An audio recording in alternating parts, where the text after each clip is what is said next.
Go. All right, welcome to afternoon tea at SME. Our plan today is a little bit different than typical. Miss Adams, our amazing assistant principal, is here, and we are going to be, rather than our normal agenda of talking about what's happening on campus and showing a bunch of photos, we're going to pivot and talk about the idea of a community school. We have a lot of great things to share about being a community school and wanted to make sure that we let our community know what that looks like. So, Miss Adams, take it away. All right, so like Miss Jones said, we are kind of at the beginning stages. This is our very first year of becoming a community school. This is something that we are hoping to gain. So today we're going to talk about what is a community school, what does that look like, talk about the community schools initiative, as well as what is the purpose of having a community school, why we should be a community school, and then the 4 key pillars, as well as the parent needs asset assessment survey that we have been working on. All right, so first off, what is a community school? A community school are partnerships between the school and other community resources. So using the public school as a hub for community schools, bringing together a lot of different community partnerships to offer supports and opportunities to children, youth, families, and communities.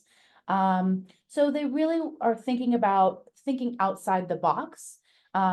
And bringing in things like Mathnasium to help with academics, bringing in coaches from outside to help with after school activities, and then also both medical health and dental health and vision, hearing, all those things, as well as social services, youth and community development, and then community engagement. So schools are the center of the community, and then hopefully we're trying to gain where we can get open to everyone. So we have a little video here about what does this community school look like. And this is actually Imagine a school a really where good students introduction. have all the resources they need. A school where caring, qualified educators inspire them to be leaders, innovators, pioneers. A school where students are supported to become anything they can dream. Where children learn reading and math, but also music, a foreign language, advanced science. Where students can train for technical jobs, learn English, or receive tailored special ed. And their parents and other people in the neighborhood can too. A school that inspires a love of learning rather than emphasizing rote memorization. Imagine a school that meets not just the academic needs of children, but also their health and wellness needs, where students can get glasses, see a nurse, or get help with emotional issues around the clock, so they're always ready and able to learn. And that school is a hub in the neighborhood where community members can get those glasses or see that nurse too. Imagine a school that provides positive discipline and social emotional supports instead of suspensions and harsh punishments, so that students grow and contribute to the school community and beyond. A school where staff, parents, students, business leaders, and community leaders come together to support student success. You don't have to imagine. These schools exist and they succeed. There are more than 5,000 community schools around America succeeding today, from Los Angeles to Baltimore, from Orlando to Minneapolis, throughout Cincinnati Public Schools and the Commonwealth of Kentucky. A lot of American schools are struggling nowadays. By building community schools, neighborhood by neighborhood, we can ensure that every student in the country receives a high quality public education, no matter their zip code. These schools can exist in your community too. Learn how. Visit nea.org/community schools.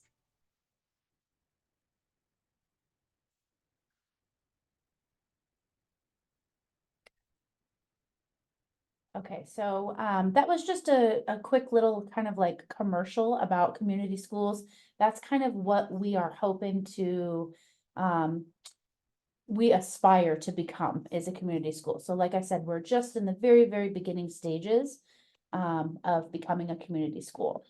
So the Community Schools Initiative recognizes that schools can be more than academics, kind of like what just the video just talked about. If they need to go to the nurse or they need a new pair of glasses, hopefully we can have all of these things on our campus as a hub. And no longer becoming a traditional school environment. Everything happens at school. So community school service centers that integrate various community resources to support the educational, social, and emotional development of students.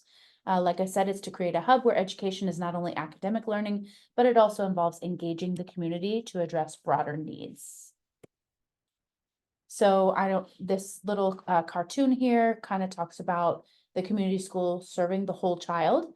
So we have students that come to school every day with many things that they're dealing with between sickness and hunger and homelessness. And someone just said, could someone help me with these? I'm late for math class. So we really can't teach a student that is dealing with all these other things. So if a child comes to school hungry, they can't learn. If a child comes to school sick, they can't learn. If they are worried about immigration, unemployment, violence, they can't learn. If a child's family does not have the information, resources, and stability to support them, they cannot learn. So a community school hopefully will build those things so that all of our students come to school prepared to learn. So we have 4 pillars of practice in all community schools. This create the conditions necessary for students to thrive. So like we said before, students really can't learn if they have all these other things they're dealing with. So the 4 pillars are integrated student supports, and that is more to do with the academic portion. So the actual academics behind it. Are they, struggling in math? Maybe they need mathnasium after school. And then another pillar is family and community engagement, making sure we know there are studies that let us know that students are more involved in their own academics when their families are also involved. Expanded and enriched learning time and opportunities. So this is what we're hoping to do when we look at all of our after school clubs. We've got Ballet Folklorico, and we've got, Pokemon and all the different range of things that we have, as well as mathnasium tutoring and after school. And then collaborative leadership and practices. And right now we're in the stage where our leadership is within our school building. So we have our leadership with, Mrs. Jones and with myself and with the teachers. And we really want to build that leadership among the families, among the parents, and have a lot more input. So that is, I think, probably where we need the most help with parents, is that collaborative leadership.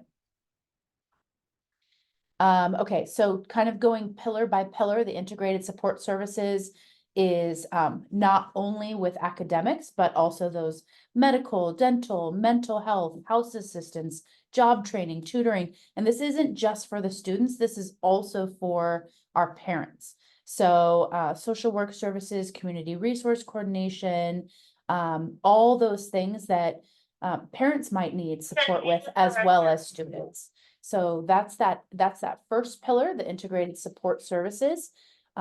Students can't learn if they've got a toothache. They can't focus on math if their tooth is hurting them. So let's take care of all of those behind the scenes problems before we can start learning.